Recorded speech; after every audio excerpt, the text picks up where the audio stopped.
Radio Republik Indonesia dengan Warta Berita.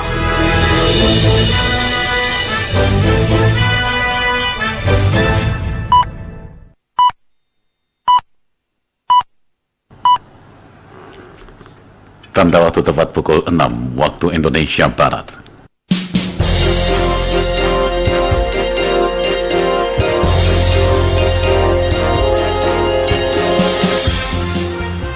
Selamat pagi saudara, inilah Radio Republik Indonesia menyampaikan Warta Berita edisi hari ini, Selasa 5 Juli 2016. Terlebih dahulu kami sampaikan sari berita penting. Pimpinan Majelis Ulama Indonesia MUI Pusat menyerukan umat Islam merayakan Idul Fitri 1437 Hijriah dengan kesederhanaan. Seminggu setelah memasuki hubungan Turki dan Israel, bantuan Turki untuk warga Palestina sampai di jalur Gaza. Itulah di antara berita-berita yang segera kami hadirkan. Inilah Warta Berita selengkapnya. Saya Ardian Majid Kobat.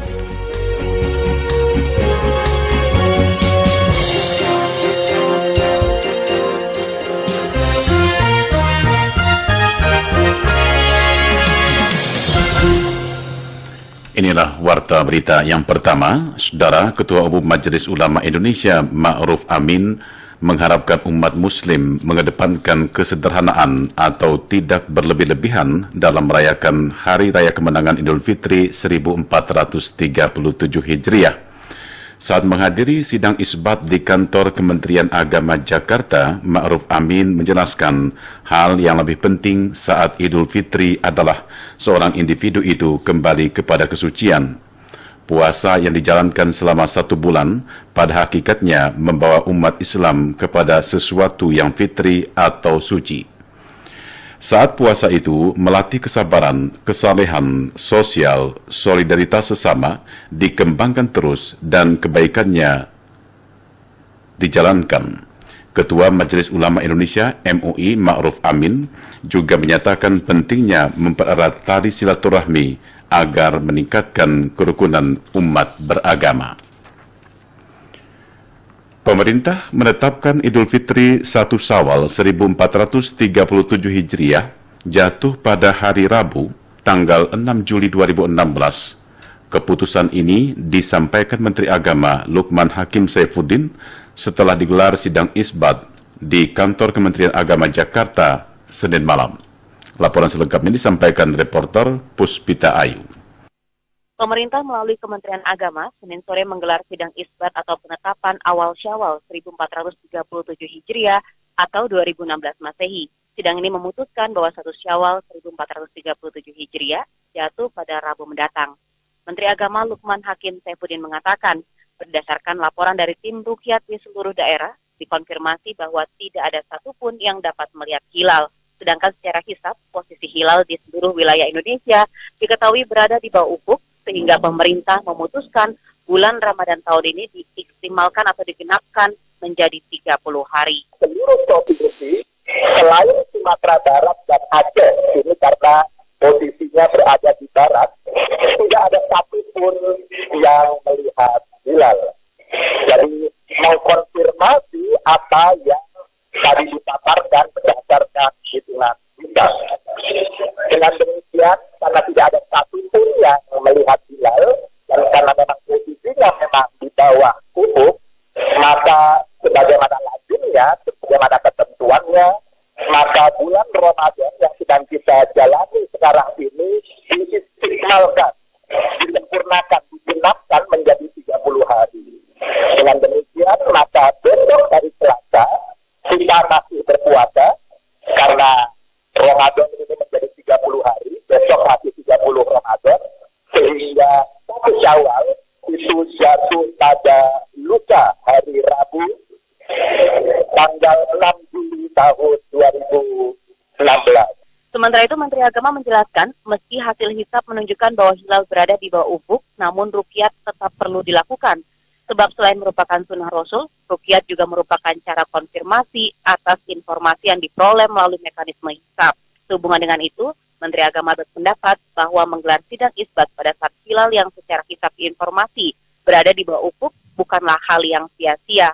Sebab hasil dari ruqyatnya adalah kepastian bahwa hilal itu tidak terlihat. Dengan keputusan ini, maka seperti pelaksanaan awal Ramadan lalu, Hari Raya Idul Fitri di Indonesia pada tahun ini juga akan dirayakan serempak. Demikian Puspita Ayu melaporkan. Presiden Joko Widodo menyambut gembira perayaan Idul Fitri 1437 Hijriah dapat dilaksanakan serempak antara pemerintah dengan Muhammadiyah dan Nahdlatul Ulama pada tanggal 6 Juli 2016 besok. Presiden Joko Widodo mengatakan kekompakan dalam Idul Fitri dan penentuan awal Ramadan merupakan hal yang selalu diinginkan sejak dahulu. Laporan selengkapnya disampaikan reporter Pradipta Rahadi. Sidang isbat pada hari Senin tanggal 4 Juli 2016 memutuskan 1 Syawal 1437 Hijriah jatuh pada tanggal 6 Juli 2016. Hal tersebut pun disetujui oleh Muhammadiyah yang menyatakan bahwa 1 Syawal jatuh pada hari yang sama. Keputusan tersebut disambut dengan gembira oleh Presiden Joko Widodo. Kepala negara mengatakan bahwa kekompakan dalam perayaan Idul Fitri dan awal bulan Ramadan merupakan hal yang selalu diinginkan sejak dahulu. Hal ini disampaikan Presiden di sela-sela kunjungan kerjanya di Provinsi Sumatera Barat pada Senin malam. Alhamdulillah, itu yang kita harapkan terus. Mulainya sama, nanti Idul Fitrinya juga sama, yang kita harapkan yang itu terus. Presiden Joko Widodo dan Ibu Negara Iriana Joko Widodo rencananya akan merayakan Hari Raya Idul Fitri di Kota Padang, Sumatera Barat. Hal ini dilakukan Kepala Negara untuk memenuhi janji atas undangan dari Gubernur Sumatera Barat pada tahun lalu. Menteri Perhubungan Ignatius Jonan mengatakan angka kecelakaan dan korban meninggal pada arus mudik Lebaran 1437 Hijriah hingga H-2 Idul Fitri mengalami penurunan sekitar 40% dari tahun sebelumnya. Selengkapnya dilaporkan reporter Agrani Sihombing. Hingga H-2 Idul Fitri 1437 Hijriah, kemarin pantauan arus mudik masih dilakukan Kementerian Perhubungan. Sejumlah catatan diungkapkan Menteri Perhubungan Ignatius Jonan saat melakukan pantauan di Johor Bahru, Malaysia. Jonan mengatakan berdasarkan laporan dari Kakor Lantas, angka kecelakaan dalam arus mudik Lebaran tahun ini 40% menurun bila dibandingkan dengan periode yang sama pada tahun sebelumnya. Diungkapkan Jonan beberapa catatan lainnya, selain angka kecelakaan yang turun 40%, maka jumlah korban yang meninggal dunia juga mengalami penurunan sebesar 40% dari tahun lalu. Sementara untuk udara, laut, dan kereta api tidak ada laporan mengenai kecelakaan, namun diakuinya ada beberapa laporan keterlambatan. Untuk penerbangan, menurut Jonan, keterlambatan penerbangan di bawah 5% saja dari total frekuensi, ditambah dengan 5% extra flight. Dalam puncak mudik Lebaran tercatat penerbangan mengalami peningkatan frekuensi sekitar 2.100 penerbangan setiap harinya dan keterlambatan hanya 4 sampai dengan 5 penerbangan saja atau maksimal 10. Jumlah yang meninggal dunia kira-kira juga turun 40% dibanding periode yang sama di tahun lalu. Ini dari bidang lalu lintas. Kalau udara, laut, kereta api, alhamdulillah sampai sekarang tidak ada laporan tentang kecelakaan. Kalau keterlambatan ya mungkin ada lah, tapi nggak banyak. Kalau udara itu, kalau dari total frekuensi plus extra flightnya kira-kira 5% dari total penerbangan. Itu yang terlambat mungkin, yang terlambat itu melebihi 1 jam ya. Sampai sekarang nggak ada 5%. Jonan juga menambahkan untuk penerbangan meskipun tercatat keterlambatan yang terjadi tidak sampai 5% dari total penerbangan, kendala yang dialami adalah pembatalan penerbangan. Namun angka itu pun menurutnya tidak begitu banyak, hanya 1 sampai dengan 2 penerbangan saja. Hal itu menurutnya wajar karena bila pesawat rusak lebih baik tidak dipaksakan untuk beroperasional. Dari Johor Bahru, Malaysia, Agrani Sihombing melaporkan. Warta berita ini disiarkan oleh Radio Republik Indonesia. Saudara, saatnya kami sampaikan berita dari mancanegara dan kabar dari dunia olahraga. Dari luar negeri diberitakan kiriman bantuan dari Turki seberat 11.000 ton kemarin tiba di jalur Gaza melalui Israel. Bantuan dari Turki itu diangkut dengan kapal yang bersandar di pelabuhan Ashdod, Israel, kemudian diangkut dengan truk menuju wilayah Gaza.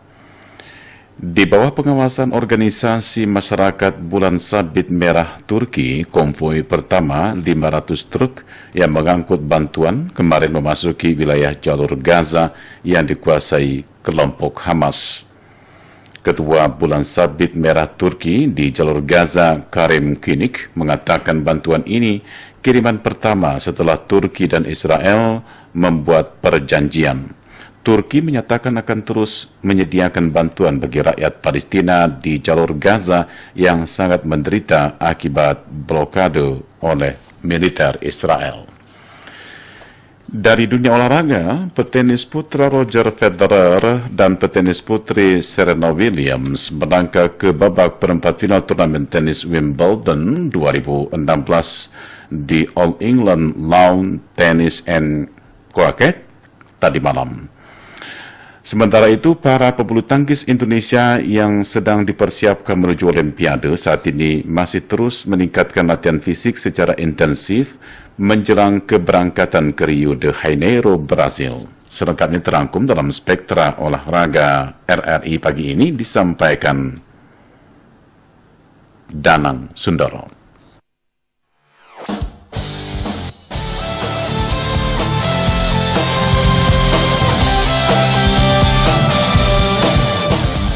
Saudara, para petenis unggulan masih tetap melaju hingga ke babak perempat final turnamen tenis Wimbledon 2016. Petenis putra asal Swiss, Roger Federer, sukses mengalahkan petenis asal Amerika Serikat, Steve Johnson, 6-2, 6-3, 7-5 di babak keempat turnamen tenis Wimbledon 2016 di All England Lawn Tennis and Croquet Club tadi malam. Pada babak perempat final, Roger Federer akan menghadapi petenis asal Kroasia, Marin Cilic. Marin Cilic melaju ke perempat final setelah lawannya di babak keempat, Kei Nishikori, mundur. Cilic sempat unggul 6-1 di set pertama dan 5-1 di set kedua. Sebelum akhirnya Nishikori mundur akibat cedera tulang rusuk. Hasil lainnya berdengar di bagian putra, petenis Sam Querrey berhasil mengalahkan Nicolas Manut di babak keempat dengan skor 6-4, 7-6, 6-4. Sementara itu di bagian putri, petenis unggulan teratas lainnya, Serena Williams asal Amerika Serikat menang atas petenis Slevana Kuznetsova 7-5, 6-0 dalam tempo 51 menit. Pada babak perempat final hari ini, Serena Williams akan menghadapi petenis asal Rusia, Anastasia Pavlyuchenkova, yang sebelumnya menundukkan Coco Van de Wijk 6-3, 6-3. Pertandingan perempat final lainnya di bagian putri akan mempertemukan Simona Halep dan Angelique Kerber. Halep maju ke perempat final usai mengalahkan Madison Keys dengan skor 6-7, 6-4, dan 6-3, sedangkan Kerber melangkah ke perempat final setelah menang atas Misaki Doi 6-3, 6-1. Perempat final lainnya, Dominika Cibulkova dan Yaroslava Svedova masing-masing akan menghadapi Elena Vesnina dan Venus Williams. Sementara itu pendengar, para pebulu tangkis Indonesia yang tengah dipersiapkan menuju Olimpiade 2016 saat ini masih terus meningkatkan latihan fisiknya jelang keberangkatan ke Rio de Janeiro, Brazil. Tontowi Ahmad dan kawan-kawan di tengah bulan suci Ramadan tetap menjalankan latihan fisiknya secara keras di bawah pemantauan PP PBSI.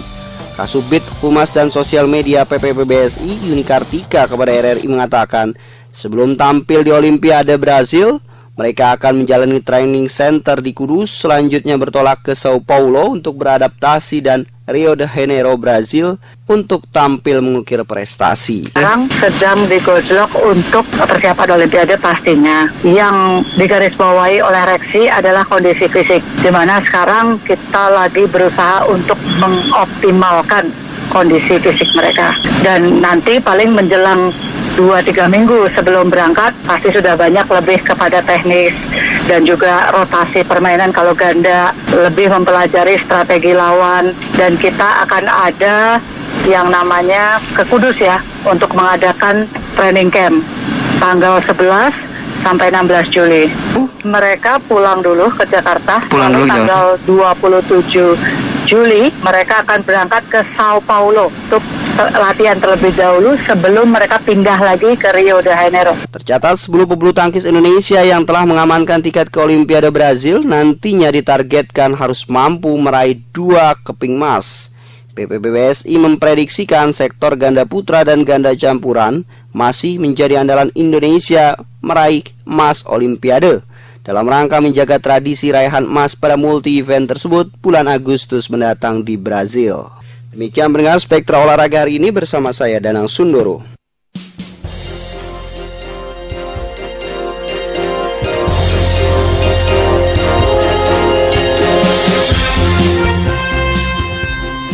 Demikian saudara telah disampaikan Warta Berita Radio Republik Indonesia. Sebelum berpisah kami sampaikan kembali sehari berita penting. Pimpinan Majelis Ulama Indonesia MUI Pusat menyerukan umat Islam merayakan Idul Fitri 1437 Hijriah dengan kesederhanaan. Seminggu setelah normalisasi hubungan Turki-Israel, bantuan Turki untuk warga Palestina sampai di jalur Gaza. Akhirnya mewakili tim redaksi yang bertugas pagi ini, teknik operator studio, pengarah teknik Angki Suryawan, kameramen dan editing kita kali ini Mahran Siregar, produser pelaksana Ria Saptawati, pengarah acara Wulan Yuni. Saya Ardian Majid Kobat mengucapkan terima kasih atas perhatian Anda dan selamat pagi.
Radio Republik Indonesia dengan Warta Berita.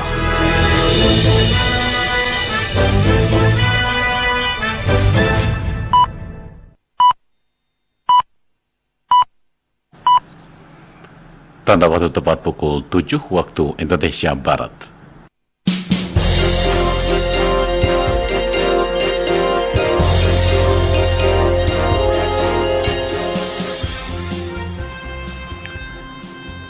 Selamat pagi saudara, inilah Radio Republik Indonesia menyampaikan warta berita edisi hari Selasa tanggal 5 Juli 2016. Kami sampaikan sehari berita penting. KJRI Jeddah memastikan tidak ada warga negara Indonesia WNI yang menjadi korban terkait ledakan bom di halaman parkir di pos keamanan Masjid Nabawi, Madinah. 4 petugas keamanan tewas akibat ledakan di dekat masjid di Madinah, Arab Saudi, dan 5 lainnya terluka. Saudara, itulah di antara berita-berita yang segera kami sampaikan. Inilah warta berita selengkapnya. Saya Ardian Majid Kobat.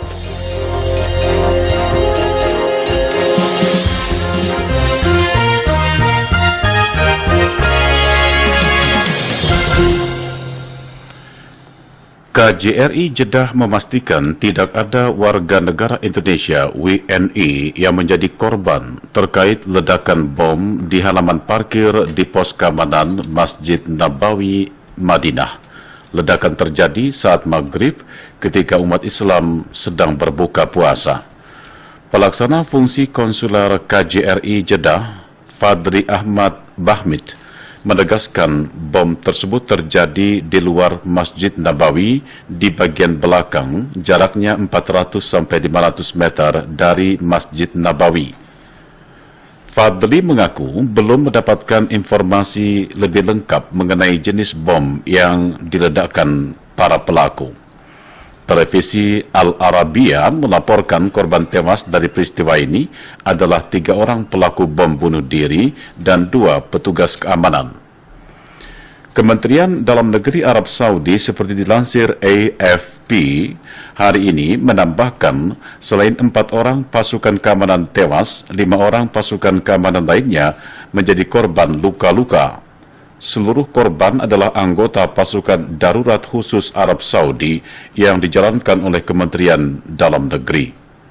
Mencermati perkembangan dan situasi keamanan di wilayah Arab Saudi khususnya dengan terjadinya rentetan kejadian bom di beberapa wilayah seperti Jeddah, Madinah, dan Qatif, KJRI Jeddah mengeluarkan himbauan untuk WNI di Arab Saudi, meminta untuk meningkatkan kewaspadaan dan keamanan pribadi dan keluarga, memantau perkembangan situasi keamanan dari berbagai sumber pemberitaan, menghindari daerah atau wilayah yang berpotensi membahayakan keamanan diri, dan selalu membawa identitas diri, iqamah atau paspor pada saat bepergian.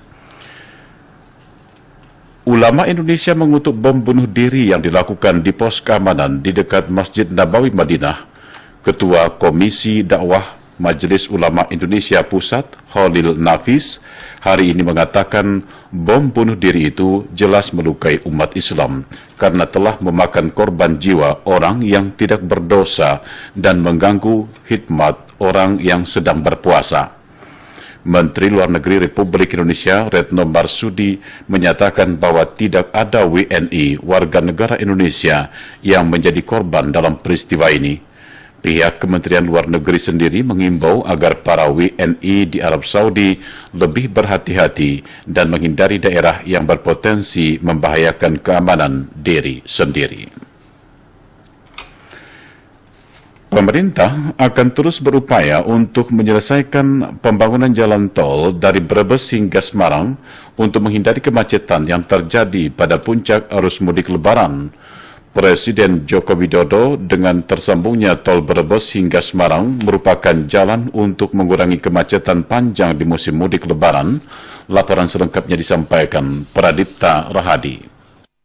Kemacetan panjang masih terjadi di jalan tol khususnya di tol Brebes pada saat puncak arus mudik Lebaran 2016 ini. Puluhan jam dihabiskan oleh para pemudik di jalan tol khususnya di tol Brebes. Ketika ditanyai mengenai masalah kemacetan yang masih terjadi di jalan tol pada saat puncak arus mudik Lebaran kali ini, Presiden Joko Widodo mengatakan bahwa pemerintah akan terus berupaya untuk menyelesaikan pembangunan jalan tol dari Brebes hingga Semarang untuk mengatasi kemacetan di Brebes pada saat puncak arus mudik Lebaran. Kepala Negara mengatakan dengan tersambungnya jalan dari Brebes hingga Semarang merupakan jalan untuk mengurai kemacetan panjang di musim mudik Lebaran. Yaitu kalau memang belum sambung, Brebes, Pemalang, Batang, Semarang, kalau belum sambung sampai Semarang ya tetap seperti itu. Karena kita ngerti kapasitas jalan itu terbatas, hanya itu sama, ya kan?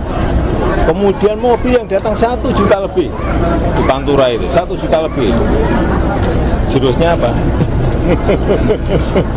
Jadi selesaikan secepat-cepatnya Brebes, Batang, Semarang. Cepat, kalau sudah sampai Semarang bisa arahnya bermacam-macam.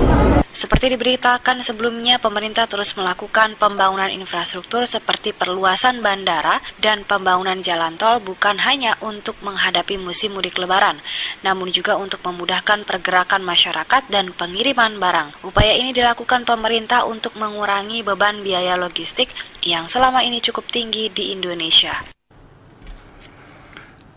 Saudara, sebanyak 2.300 warga korban bencana banjir dan tanah longsor di Kabupaten Kepulauan Sangihe, Sulawesi Utara masih menetap di tempat-tempat pengungsian.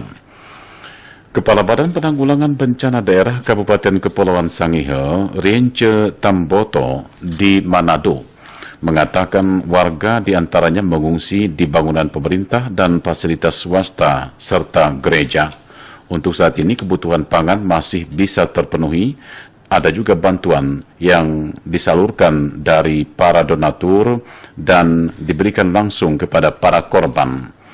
Bencana banjir, tanah longsor, dan gelombang pasang yang terjadi tanggal 20 dan 21 Juni 2016 menghantam beberapa kecamatan, yaitu Kecamatan Tahuna, Kecamatan Tahuna Barat, Kecamatan Tahuna Timur, Kecamatan Manganitu, Kecamatan Kendahi, Kecamatan Tamako, Kecamatan Manganitu Selatan, dan Kecamatan Tatoaring.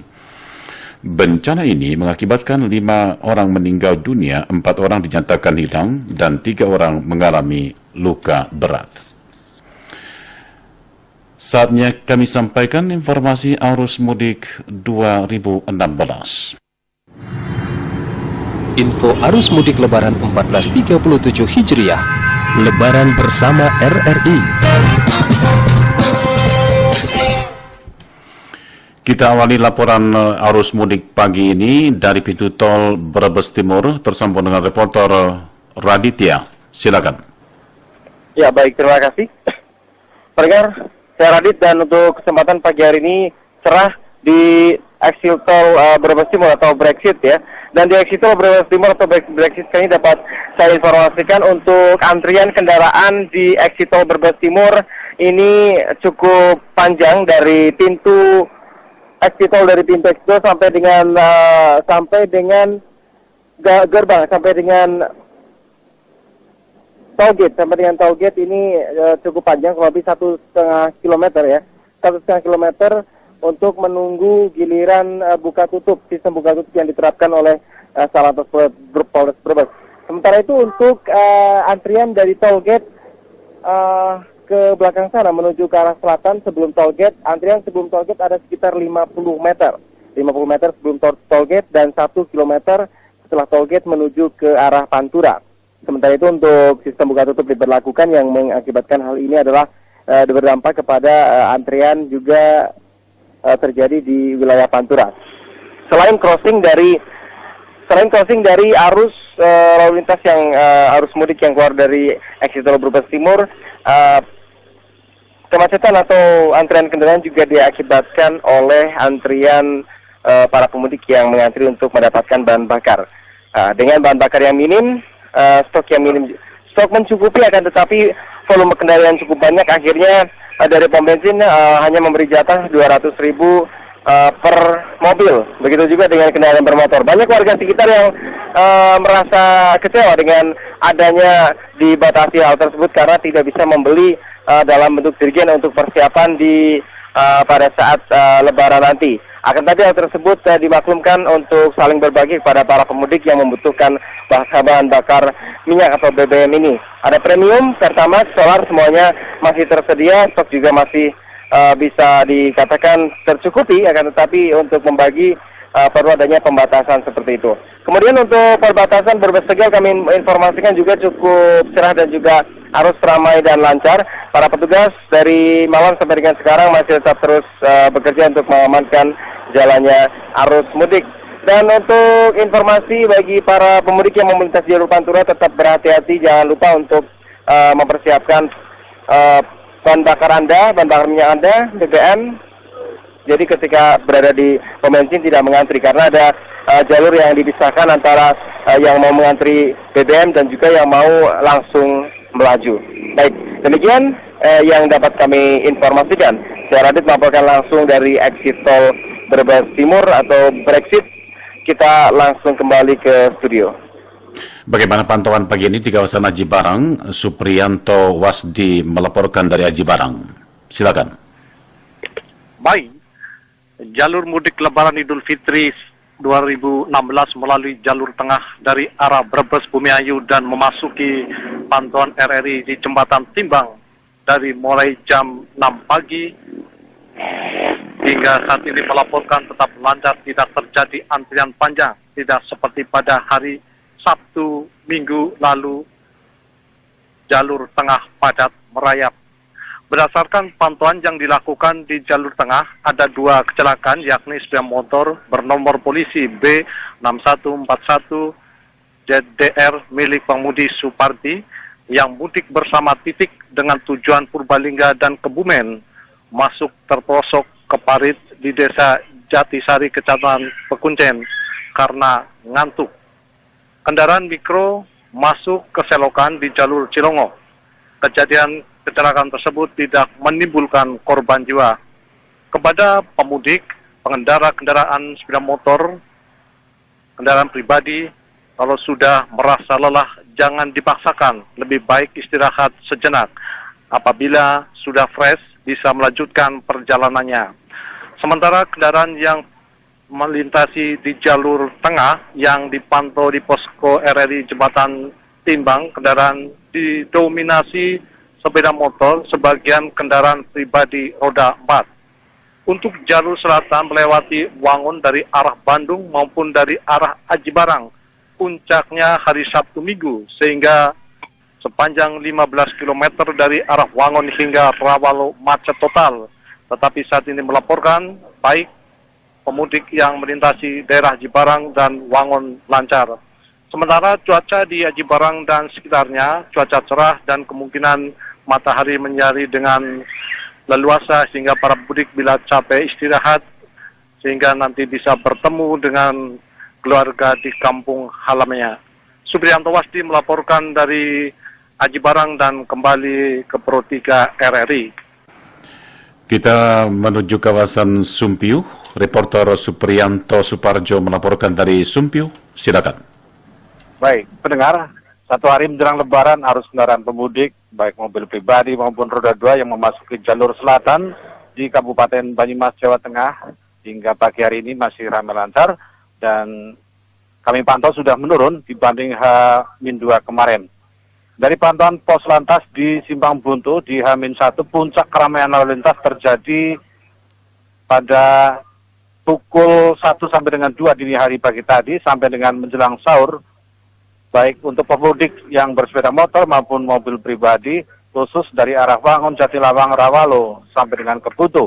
Sementara arus kendaraan pemudik dari Purwokerto, Sokaraja, Banyumas juga relatif sepi. Sejak H-7 sampai dengan pagi ini, di jalur utama mudik di wilayah Polsek Kemranjen juga relatif lebih lancar dan aman dibanding tahun lalu. Tahun ini hanya satu kejadian laka tunggal yang dialami oleh mobil box karena ban meledak dan menyebabkan guling dan tidak ada korban jiwa. Kerugian hanya materi saja. Kemudian dari wilayah Polsek Kemranjen bergerak ke timur di Polsek Sumpiuh. Evaluasi sementara arus kendaraan pemudik tahun ini jelas lebih aman sejak dioperasikannya jalur lingkar Sumpiuh. Tidak ada lagi antrian panjang saat kereta melintas dan pintu ditutup.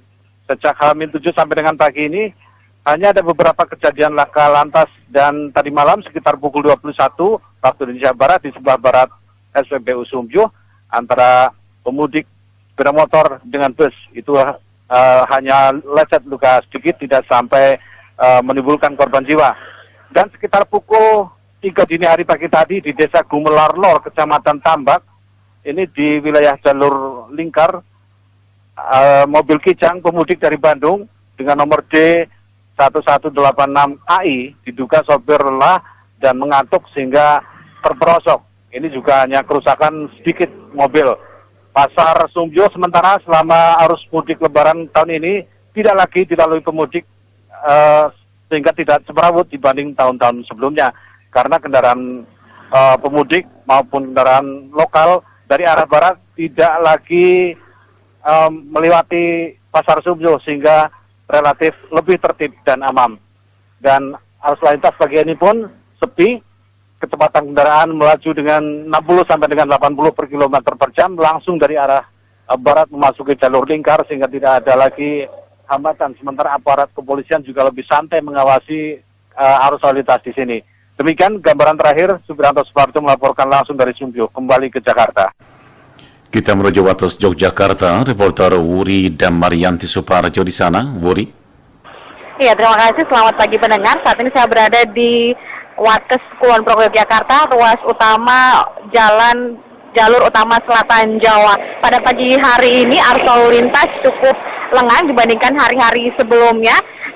Hanya ada beberapa jumlah kendaraan dari luar daerah memang masih melintas di kawasan ini, namun tingkat kepadatannya tidak sepadat pada hari sebelumnya, di mana diprediksi H-2 kemarin merupakan puncak arus mudik yang mencapai 45.000 kendaraan melintas dalam satu hari. Sementara pada pagi hari ini dua arah relatif lengang, ramai lancar, baik dari arah timur, dari arah Yogyakarta menuju ke barat ataupun juga dari arah barat. Kendaraan dari Jakarta memang masih melintas namun jumlahnya tidak banyak.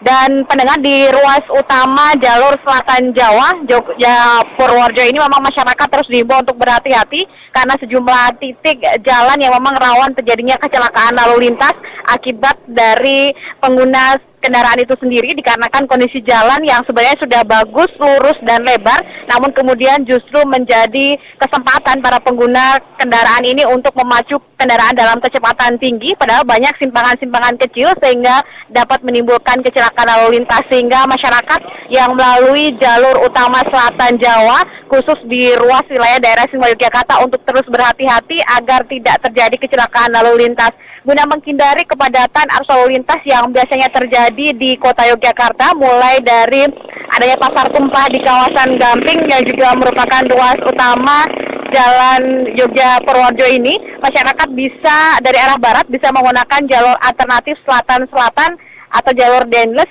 begitu masuk dari Purworejo, langsung memasuki Congot, Glagah, Brosot, Serandaan dan menuju ke Palbapang, Bantul, sehingga bisa mengurangi atau nantinya tidak akan terjebak kepadatan arus lalu lintas ketika sudah berada di sekitar kota Yogyakarta. Begitu pula melalui jalur lain dari Purworejo masuk ke Toyan, kemudian Brosot, Serandaan, Panda, dan menuju ke Bantul agar tidak terjebak kemacetan ketika berada mendekati di kawasan Jalan Atas yang sudah dekat dengan kota Yogyakarta. Masyarakat yang mengalami kelelahan juga diimbau untuk berhenti di rest area yang disediakan oleh Dinas Perhubungan Daerah Istimewa Yogyakarta di Jembatan Timbang. Untuk di arah barat adalah di Kowaru Wates, sementara untuk dari arah timur di Jembatan Timbang Taman Martani Kalasan Sleman. Masyarakat juga dihimbau untuk menghindari titik-titik menuju ke pusat kota Yogyakarta karena dipastikan kawasan kota Yogyakarta pagi hingga siang nanti akan mengalami kepadatan lalu lintas. Demikian Wuri Damaryanti melaporkan dari Jalan Wates Yogyakarta menuju kembali ke Jakarta. Laporan berikutnya kita menuju Terminal Solo. Reporter Dia Supono melaporkan dari Terminal Solo. Silakan. Ya, baik. Saudara pendengar, kemacetan di sepanjang jalur mudik utamanya di Kabupaten Brebes, Pekalongan dan Tegal yang kemarin macet hingga 17 km sangat berpengaruh pada kedatangan bis di Terminal Kertonadi, termasuk di wilayah Jawa Timur maupun Jawa Tengah lainnya. Dan Jakarta Solo yang biasanya dengan adanya tol Cipali bisa ditempuh dalam waktu 10 jam, saat ini tidak dapat diprediksikan bus-bus yang datang di Terminal Tirtonadi. Dan hal ini dibenarkan penumpang bus dari Jakarta Samidi yang menuju ke Wonogiri dan transit di Terminal Tirtonadi Solo. Dia harus menempuh perjalanan selama 40 jam untuk mencapai Terminal Solo yang berangkat dari Jakarta pukul 4 sore pada hari Minggu dan baru saja pukul 7 saat ini sampai di Terminal Tirtonadi Solo. Dan Komandan Regu di Terminal Tirtonadi Solo, Sularjo, mengatakan puncak arus mudik di Terminal Tirtonadi sendiri terjadi justru pada Jumat dan Sabtu lalu, tanggal 1 dan 2 Juli 2016. Selanjutnya, Senin dan Selasa sendiri terjadi penurunan jumlah kedatangan pemudik. Dan hal ini menurut Sularjo pengaruh dari waktu libur nasional baik sekolah maupun pegawai dan perusahaan, dan ini sangat berpengaruh pada situasi kedatangan pemudik di Terminal Tirtonadi yang jauh lebih baik dari tahun kemarin. Terminal dengan fasilitas yang lebih baik, posko dengan pos kesehatan yang dilengkapi mobil ambulans mendukung kondusifnya situasi di Terminal Tirtonadi Solo selama mudik Lebaran ini. Demikian Dia Supono melaporkan dari Terminal Tirtonadi Solo. Kita kembali ke Jakarta. Demikian info arus mudik Lebaran 1437 Hijriah. Lebaran bersama RRI. Warta berita ini disiarkan oleh Radio Republik Indonesia. Keputusan pemerintah yang menetapkan perayaan Idul Fitri 1 Syawal 1437 Hijriah pada hari Rabu besok mendapat respons positif dari segenap ormas masyarakat. Laporan selengkapnya disampaikan Arif Rahman.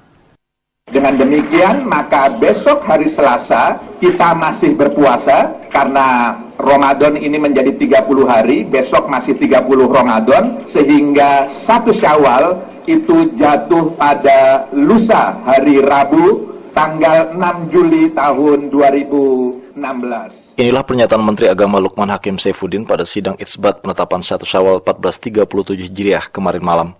Pemerintah mengumumkan Hari Raya Idul Fitri 1 Syawal 1437 Hijriah jatuh pada Rabu 6 Juli 2016. Di Jambi, Sekretaris Muhammadiyah Kota Jambi Budianto saat dimintai komentarnya terkait penetapan itu menyatakan, meski sejak awal PP Muhammadiyah telah menetapkan 1 Syawal jatuh pada 6 Juli esok, ia mengatakan penetapan pemerintah tersebut adalah rahmat yang diberikan Allah Subhanahu wa Ta'ala, karena untuk tahun ini mayoritas Muslim di tanah air dapat merayakan Idul Fitri berbarengan waktu. Kalaupun berbeda, itu Muhammadiyah dari awal sudah seperti itu. Jadi dari awal Muhammadiyah meminta ke pemerintah itu untuk saling menghormati keyakinan dalam beribadah, itu kan. Dan memang mudah-mudahan yang penetapan kalender internasional yang terbang di Turki kemarin itu kan, pelopori oleh Muhammadiyah waktu itu kan, insya Allah itu setiap apa kita akan menetapkan tanggal yang sama secara internasional. Gitu. Ini rahmat betul, semua rahmat. Hal tak jauh berbeda diutarakan Ustadz Irfan, salah seorang pengurus Hizbut Tahrir HTI Jambi. Meski bagi HTI di tanah air, waktu untuk menetapkan 1 Syawal masih ada hingga pukul 3.30 menantikan hasil pengamatan hilal di belahan dunia lain seperti di Amerika Latin. Pihaknya menilai penetapan pemerintah itu sudah tepat. Umat Muslim di tanah air tidak lagi terbelah pandangan. Hijab itu juga digunakan, akan termasuk di Hizbut Tahrir gitu. Hanya kita tetap berpatokan bahwa ketika ada di belahan bumi ini yang mengaku melihat hilal, selama dia Muslim yang adil, maka kita akan menerima kesaksiannya dari Hizbut Tahrir ataupun tidak dari Hizbut Tahrir. Adapun melihat fenomena di Indonesia sama, ini sebenarnya hal yang dinantikan oleh Hizbut Tahrir. Kesatuan sikap kaum muslimin di seluruh dunia itulah yang kemudian kita inginkan, karena selama ini sebenarnya perbedaan itu seolah-olah ada yang ingin memelihara begitu, termasuk ketika sidang isbat. Makanya ya ada bagusnya sidang isbat dibunyikan, karena itu malah memperuncing perselisihan begitu. Justru kesatuan sikap itu sebenarnya kalau kita lihat di Indonesia itu bagi Zutar itu sesuatu hal yang menggembirakan gitu. Itu saya yakin orang yang munafik atau orang kafir itu nggak suka kalau umat Islam itu bareng. Dalam pesan singkatnya kepada RRI, Irfan pun menambahkan, bagi HTI, penerapan Ru'yatul Hilal Global yang menjadi pijakan utama disandarkan pada hadis yang secara singkat artinya berbunyi, berpuasalah kamu karena melihat hilal dan berbukalah kamu karena melihat hilal. Sebagaimana perbedaan diakui sebagai sebuah keniscayaan, maka memang tidak ada yang harus diperdebatkan soal penetapan awal dan akhir Ramadan. Selamat Idul Fitri 1437 Hijriah. Minal aizin wal faizin, mohon maaf lahir dan batin. Dari luar negeri diberitakan 4 petugas keamanan tewas akibat ledakan di dekat Masjid Nabawi di kota Madinah, Arab Saudi, sementara 5 lainnya terluka dalam kejadian tersebut. Berdasarkan keterangan Kementerian Dalam Negeri Arab Saudi yang dikutip dari laman Al Jazeera, menyebutkan para petugas keamanan mencurigai seorang laki-laki yang berada dekat parkir rumah sakit Dr. Sulaiman Faqih yang berada di seberang kantor perwakilan diplomatik Amerika Serikat. Saat petugas mendekat untuk memeriksa, pelaku meledakkan diri. Qari Ziyad Patel, warga Afrika Selatan yang sedang berada di Masjid Nabawi, mendengar ledakan sesaat setelah azan maghrib dikumandangkan. Sekitar berita produksi Radio Republik Indonesia.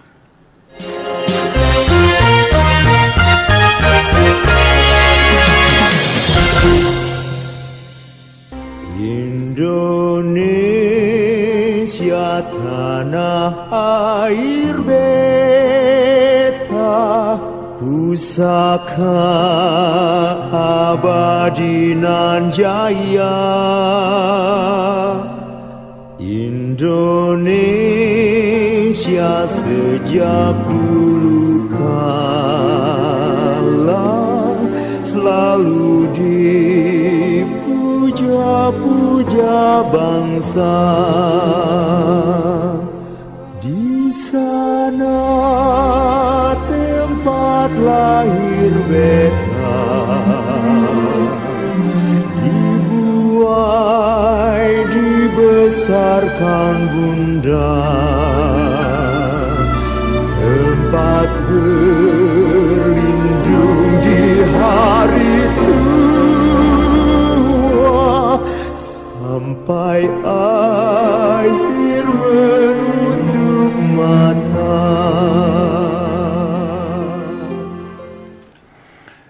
Sekian siaran sentral dari Jakarta.